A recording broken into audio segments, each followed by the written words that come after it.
은혜로 구원받는 이스라엘에 대해서 우리가 말씀을 나눕니다. 이사야 43장에서는 아무 은혜 받을 자격이 없는 이스라엘, 또 야곱이라고도 표현합니다. 그 야곱 이스라엘에게 하나님께서 창조주의 능력으로 그들을 건지시고 새 일을 행하시고 구원을 베푸시고 죄악을 도말하신다는 내용을 담고 있습니다. 이스라엘 백성들은 지금 바벨론의 그런 처참한 상황에 있습니다. 바벨론의 포로하에 있는 그와 같은 상황에서 누가 건져낼 수 있겠습니까? 3.1절을 맞이해서 온 국민이 권리기하고 나라의 자주독립을 위해서 부르짖었습니다만 힘이 없으니까 수많은 사람들이 붙잡혀가고 핍박을 당하고 또 그 거대한 세력에 굴복해서 배신하는 그런 사람들도 생겼습니다. 조선 말기 또한 대한제국 시대 왕으로부터 모든 사람들이 단합하지 못하고 힘을 잃어서 일제의 세력이 밀려 들어오니까 오늘 감당을 못한 것입니다. 국민들이 도탄에 빠져서 동학혁명이 일어나고 여기저기서 밀란이 일어나는 고종이 일본군을 끌어들여서 그 세력을 물리쳤습니다. 일설에 의하면 일본군이 고국으로 돌아가려고 할 때 고종이 말렸다는 말이 있습니다. 당신들이 가면 다시 밀란이 일어나고 혁명이 일어나면 내 어찌할 것인가? 자기 권력에만 마음을 두고 이 나라의 자주독립에 대해서는 생각을 못합니다. 일본군이 눌러앉은 것이고 결국은 그는 헛수아비가 되었고 일설에 의하면 그는 커피나 여러 가지 독약에 의해서 살해된 것으로도 얘기를 합니다. 비참하게 왕위도 잃고 나라도 빼앗깁니다. 그런데 그 당시 상황에 보면 살아날 길이 없는 거예요. 러시아에도 힘을 기울이고 중국의 청나라에도 도움을 청하고 일본에도 도움을 청하고 살 길이 없는 살 길이. 오늘 우리가 수많은 일에 포로가 되어서 살아갑니다. 질병에 사로잡혀서 질병의 포로가 되고 물질적인 돈의 문제로 말미암아 물질의 포로가 되고 직장과 사회의 여러 가지 힘들고 어려운 일들이 다가와서 그 일에 포로가 되고 나라 일을 생각하니 또 그것으로 인하여 비전과 기쁨이 없어서 우국충정의 마음으로 포로가 되고 그 어려움에서 누가 우리를 건져낼 수 있겠습니까? 이 세상은 자기 자신만을 바라보면 절망입니다. 그러나 사방이 다 막혔을지라도 하늘이 열려있다는 위가 열려있다는 말처럼 우리는 하나님을 바라봐야 됩니다. 이스라엘 백성들이 바벨론의 포로에서 사방이 막히고 절망과 낙심 가운데 있을 때 이사야 43장에서는 창조주 하나님을 말씀하신 것입니다. 내가 물 가운데로 지날지라도 물이 침몰하지 못하고 불 가운데 지날지라도 불꽃이 너를 사르지 못할 것인즉 나는 하나님이라는 것입니다. 그리고 너희는 기억하라는 것입니다. 너희가 홍해물을 지나가고 광야의 불 가운데 지나가서 하나님께서 너희 조상들을 구원하신 것처럼 지금 너희가 바벨론의 포로로 잡힌 험한 상황이 있을지라도 하나님이 너를 어찌 건져내지 못하겠느냐.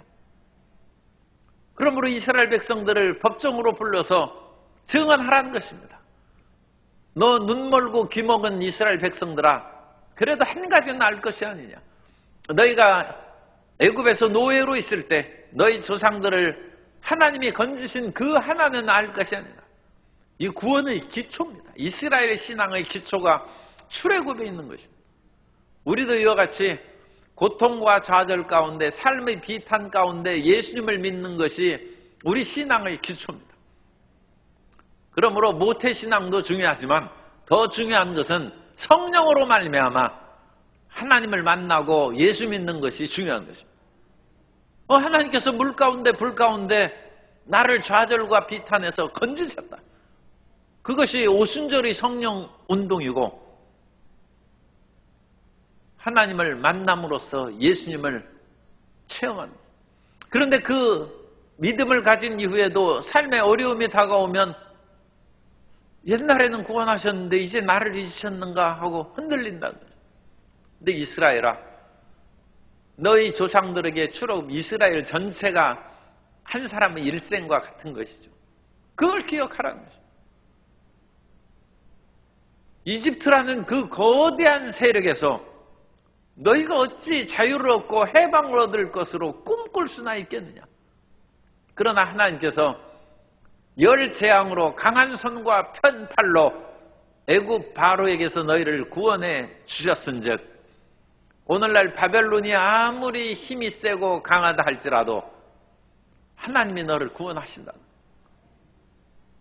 그래서 하나님께서 보라 내가 새 일을 이루어 놓았다. 그러면서 이 새 일이 이루어질 그 놀라운 역사를 이제 너희가 보게 될 것인데 그 새 일에 대한 기대와 희망으로 오히려 과거의 일을 신경 쓸 거 없다. 이전에 했던 그 출애굽보다 더 놀라운 자유와 해방을 너희에게 줄 것인즉 너희는 하나님을 바라보라는 것입니다. 이전에 우리가 어떠한 어려움 가운데 질병에서 치료함을 받는 놀라운 역사로 예수님을 믿었든지 삶의 고난과 비탄 가운데 예수님을 만나서 믿었든지 간에 그 과거의 일을 이제 잊어버리라는 것입니다. 오늘 눈앞에 있는 그 큰 문제가 해결되는 새 일이 우리에게 다가올 줄로 믿습니다.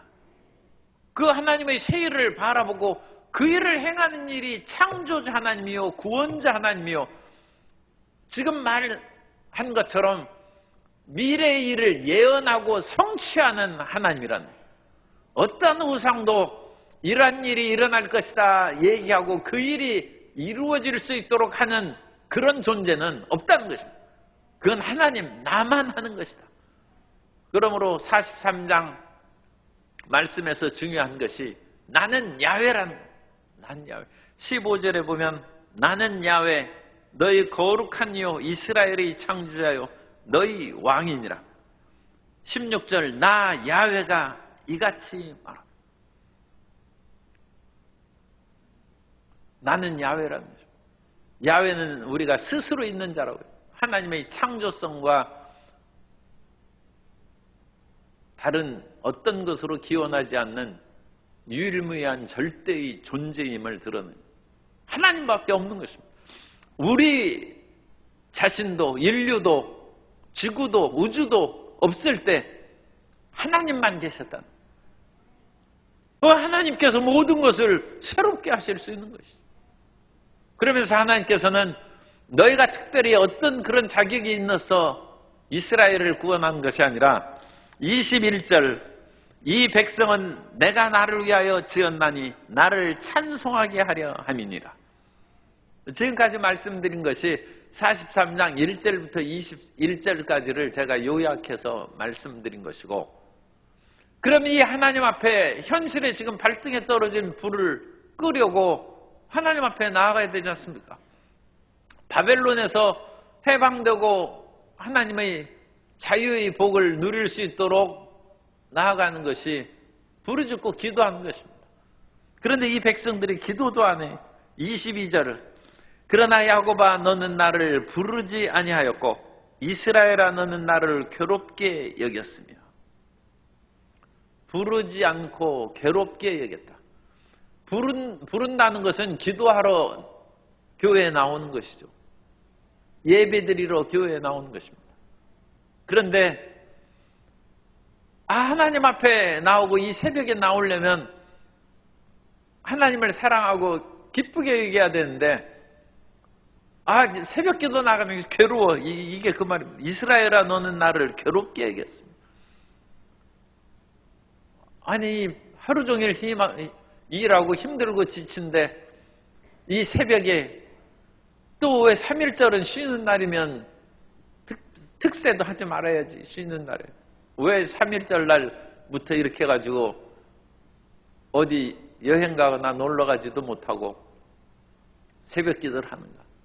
아니 그런 분들이 꼭 그렇게 생각한다는 것은 아닙니다. 그러나 나를 괴롭게 여긴 나를 하나님 앞에 나가는 것이 괴롭다는 거예요.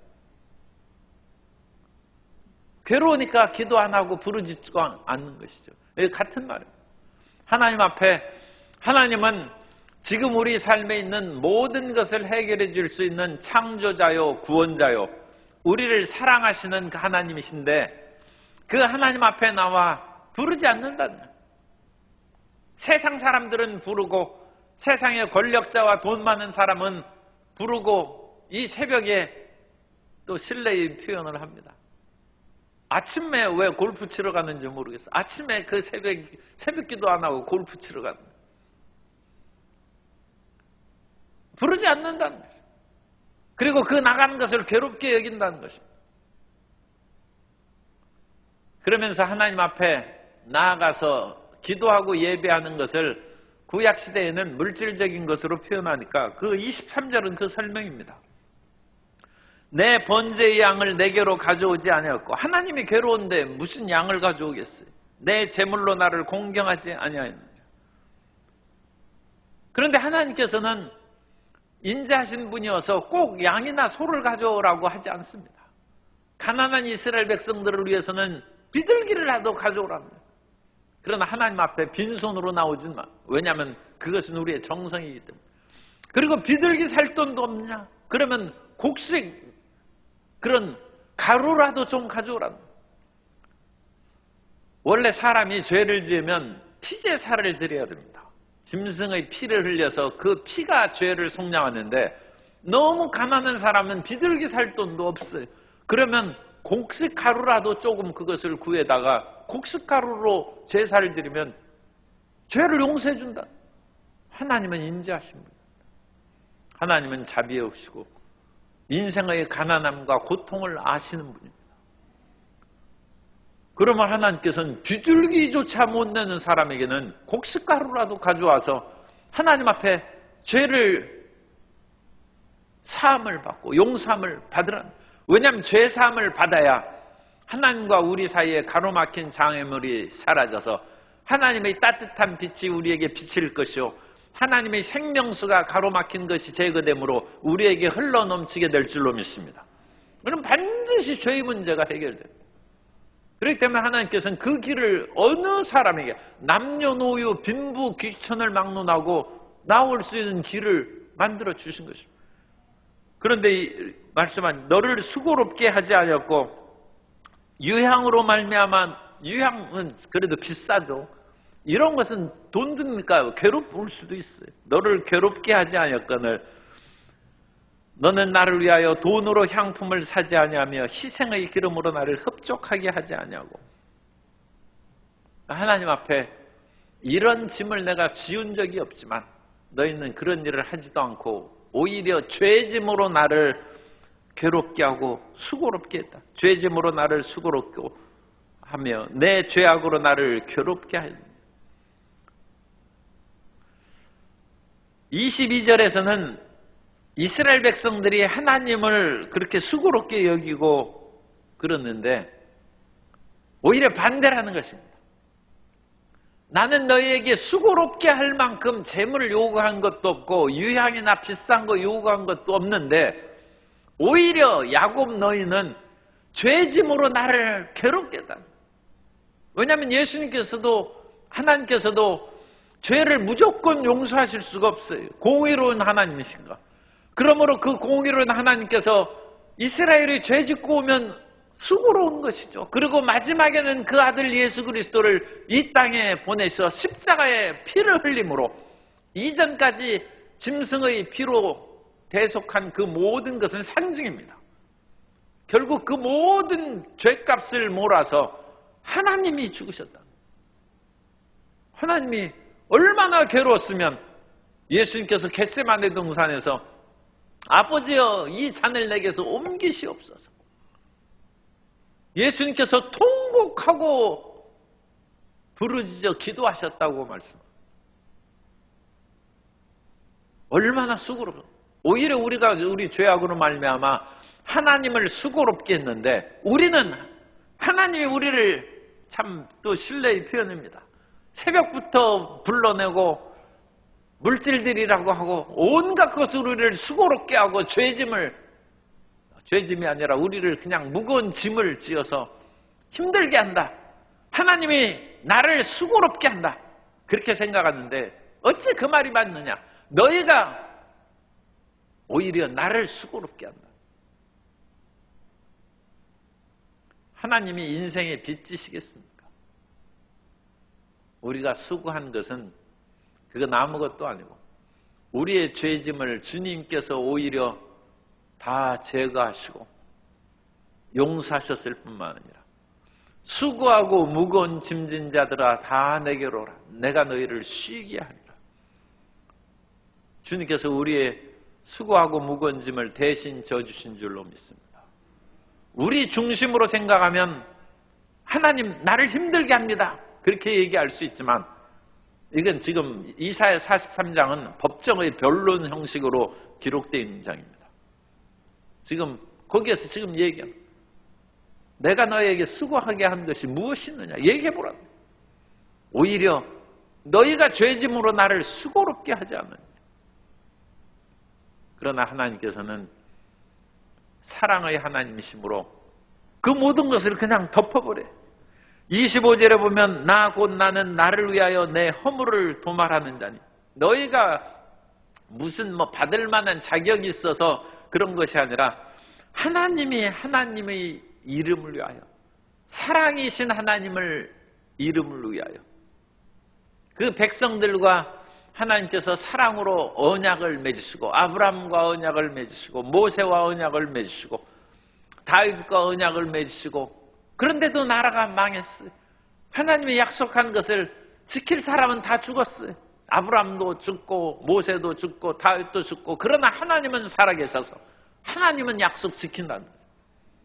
나를 위하여 내 허물을 도말하는 자니, 그 후손들이 다 허물을 지고 죄를 범하였어도 그 허물을 도말하는 자니 내 죄를 기억하지 아니라. 이것이 25절의 초점입니다. 하나님께서는 우리의 모든 죄악을 용서하시고 깨끗하게 해주신 줄 믿습니다.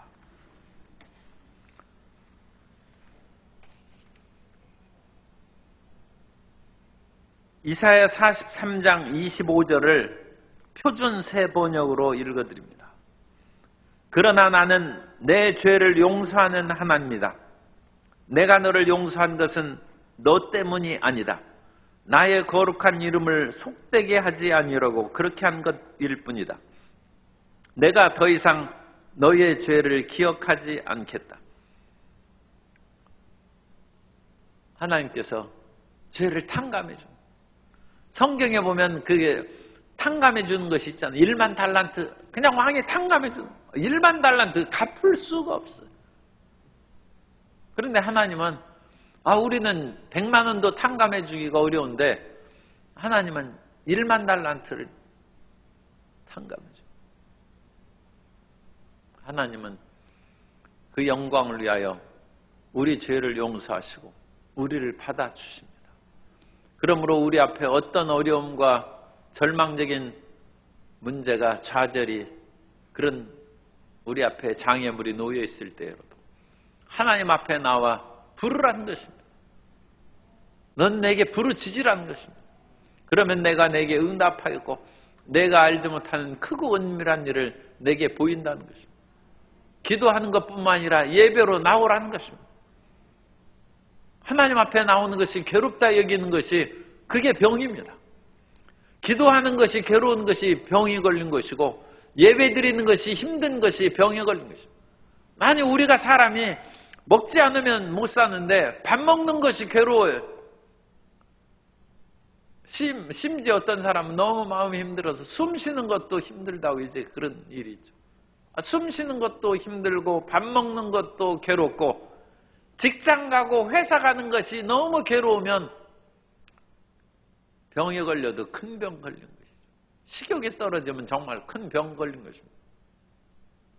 그런데 하나님 앞으로 호흡하는 기도가 힘들고 주님 앞에 예배하고 찬양하는 것이 생명의 근원이신 하나님께서 예배를 통하여 우리에게 은혜를 주시는데 그건 밥 먹기 싫은 것이고 직장 가기 싫은 것이고 숨쉬기 싫은 것이고 이거 큰 병 걸린 것이죠. 기도하기 싫은 것을 예사롭게 여기지 말고 성경 읽는 것이 싫은 것을 예사롭게 여기지 말고 예배 드리는 것이 귀찮게 여기면 그건 병 걸린 것으로 생각하시기 바랍니다. 고쳐야죠. 주님께서는 우리의 모든 허물과 죄를 용서하셔서 우리를 깨끗하게 하시는 분입니다. 그리고 그 하나님께서는 마지막 이스라엘에게 변론의 기회를 줍니다. 그것이 26절부터 28절까지인데 이스라엘 전 역사를 통하여 너희가 나에게 할 말 있으면 해보라는 것이 26절부터 28절입니다. 너는 나에게 기억이 나게 하라. 하나님이 내가 너에게 짐지고 괴롭게 한 거 나는 모르겠는데 이스라엘아 혹시 내가 잊어버린 거 있으면 너희가 나를 기억나게 하라는 것입니다. 그런데 이스라엘을 괴롭게 한 것보다는 오히려 기억이 나게 하라. 우리가 함께 변론하자.